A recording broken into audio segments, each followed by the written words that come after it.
Bunların qorxusu orada olan 30 milyon Azərbaycanlıdır. Onlar da bir-iki dəfə mitinqlər zat keçirdiler. Orada Azərbaycan mitingdə qışqırırdılar və s. Onlar bunları hamısını bilirlər, görürlər.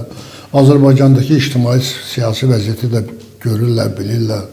Azərbaycan çalışırlar ki, Azərbaycanı müharibəyə çəksinlər və s. Amma Azərbaycanın xarici siyasəti elə aparılır ki, Azərbaycan heç bir çəkişmədə iştirak etmir. Çox dedilər ki, Azərbaycanda güya İsrailin burada silahlı dəstəsi var, nə bilim, ordusu var və s.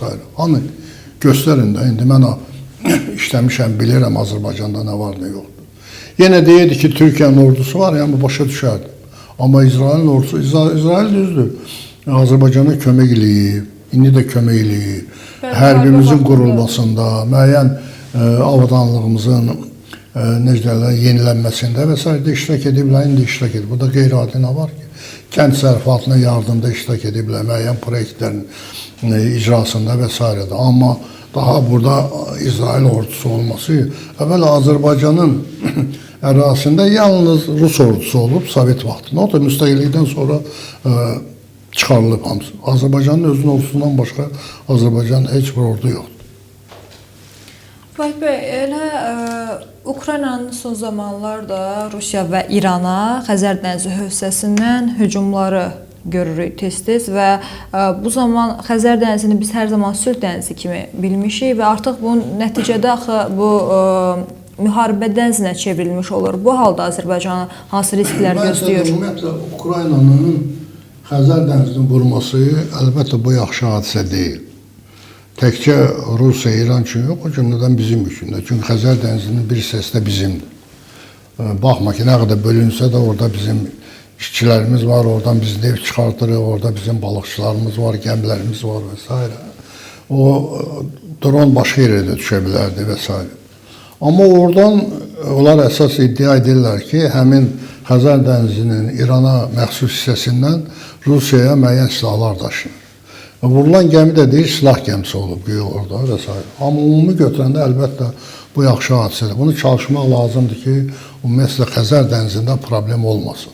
Xəzər dənizi uğrunda çalışanlar çoxdur ki, orada müəyyən müharibə ocağı yaratsınlar və s. Amma yenə deyirəm, ona çalışmaq lazımdır ki, olmasın. Bunun gələcəkdə Azərbaycanın da böyük təsiri ola bilər. Çünki Xəzər dənizində bizim kifayət qədər yataqlarımız var. Biz oradan neft çıxartırıq, qaz çıxartırıq və s. ixrac edirik. Yəni ona görə də bu problem ciddi problemdir. Mən elə ki, Azərbaycan hökuməti və Azərbaycan rəhbərləri yəqin ki, Ukrayna ilə bunun əlaqədar müəyyən ümumi razılığa gələcəklər ki, Xəzər dənizində problem yaranmaz. Amma İran da başa düşməlidir ki, bu dəniz vasitəsilə sən əgər Rusiyaya yardım edirsənsə, silah-sursat göndərirsən, əlbəttə Ukrayna Rusiya ilə müharibə aparan dövlətdir. Çox ciddi müharibə gedir, elə belə müharibə yox. Ona da çalışmaq lazımdır ki, bəli, sən mənim düşmənimə kömək edirsənsə, mən məcbur sənə. İndi İran da bəyanat verdi ki, biz cavab verəcəyik və s. Mən inanmıram ona, kifayətlər cavab verəcəklər və s. İran onsuz da Amerika Birləşmiş Ştatlarının yaxın müttəfiqlərinə, ərəb ölkələrinə hamısı da faktiki olaraq necdələrlə vurur, faktiki olaraq dronlarla və s. Bu da yaxşı hadisə deyil. Çünki o dövlətlərin nə günahı var burada? Sən İsraillə müharibə aparırsan, müharibə İsraillə apar da. İndi hətta bilmək olmaz, indi İsraillə Amerika prezidentinin görüşməsi, İsrailin baş nazirinin, o da müəyyən yəqin qərarlar orada qəbul olunur. Ola bilər müharibə yenidən alovlansın İranda və s. Ümumiyyətlə, İranı mən bir şeydə başa düşə bilmirəm. Ola bilər Amerikanın məqsədi İran neftini ələ keçirməkdir. Çünki İran neftinin çox böyük bir hissəsi Çinə ixrac olunur. Ora boru vasitəsilə gəmilər vasitəsilə göndərilir. Ola bilər nefti ələ keçirmək istəyir, necə Venezuela da elədi. Bunu da ələ keçirmək üçün ola bilər orada hakimiyyət dəyişilməlidir və s. Bunun indi dərinliklərinə qədər biz bilmirik. Amma gedən proseslər onu göstərir ki, Amerika İrandan əl çəkmək istəmir. Yəni, bu məsələni axıra çatdırmaq istəyir. Hətta xərcləri də kifayətlər böyükdür və s. Və burada İsrail də kifayət qədər təsir imkanlarına malikdir. Ona görə də mən hesab edirəm ki, Bu müharibə də uzun müddət davam edəcək. Bu qısa müddətdə mən bunun qurtarmasına inanmıram. Biz istəməzdik. Çünki İran bizə qonşudur. Bəli, bizə təsirli, sıçrayır müəyyən məsələlər. İran-Azərbaycan münasibətlərində müəyyən problemlər yaradır. Özdə ikinci də bilirsən, bayaq mən dedim, İranın hər bir dövlətdə özünün xarici siyasəti var. Yəni, İsrail bizi ilə müəyyən münasibətləri olmağın İrana heç bir dəxli olmamalıdır. O sənin xarici siyasətində apar. Bu da mənim xarici siyasətimdə mən aparıram. Mən onunla, burada Yahudilər yaşayırlar Azərbaycanda kifayət qədər. Çox millətli bir dövlətik biz.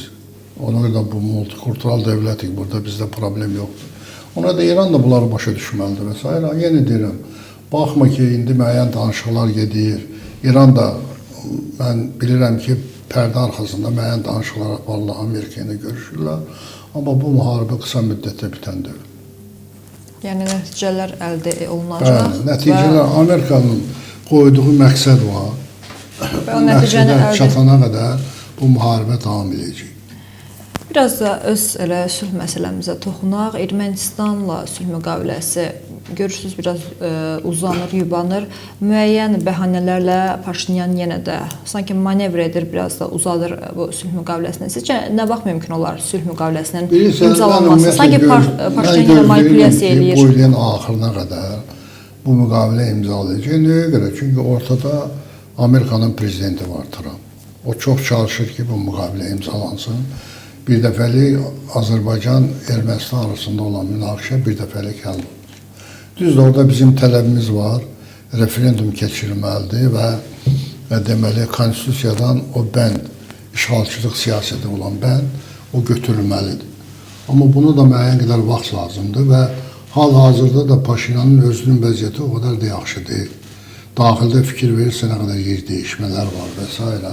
Və Rusiyada çalışır ki, güya orada Paşinyanı devirsin, amma Paşinyan fikir verirsə, getdi Rusiyanın baş nazirinə görüşdü. Dünən telefonla Putinlə danışdılar və s.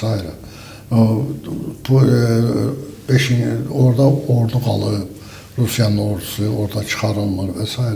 Yəni, bu erməni siyasətidir. Bu siyasət orada belə də gedir, belə. O siyasətin elə aparır ki, hamı razı qalsın bundan və s. Və mən son vaxtda Paşinyanın çıxışlarına qulaq asıram. Bəzi yerlərdə, həm də xarici mətbuatda və s. o gün Ermənistan mətbuatında onun son çıxışları o qədər xoşuma gəlmir mənə. Baxma ki, Azərbaycan prezidenti birisi onlar üçün yaşıl işıq yandırdı. Yanacaqla təminatında, kübrəni təminatında, taxılla təminatında. Hər şey verdi ora. Ayağa durğuzdu faktiki olaraq Ermənistanı bu çətin ağır vəziyyətdə. Hətta seçkilər vaxtıdır. Onlar bunu başa düşməzlər. Düzdür, Paşinyanın özünə də təzyiqlər kifayət qədər yüksəkdir. Orada Kaçaryan, Sarkisyan, digər qruplar var, o təzyiqlər eləyirlər və s. Amma yenə deyirəm, mən belə hesab edirəm ki, əgər Amerika mövqeyi dünya siyasətində əvvəlki qaydada qalacaqsa, bu müqavilə tez bir zamanda imzalanacaq. Mən hətta gözləyirəm ki, bu ilin axırına qədər bu müqavilə imzalana bilər. Azərbaycan öz tələblərini əlbəttə o davam tələb edəcək olsun. Amma yenə deyirəm, hətta müqavilə olmasa da münasibətlərdə ciddi gərginliyi mən görmürəm.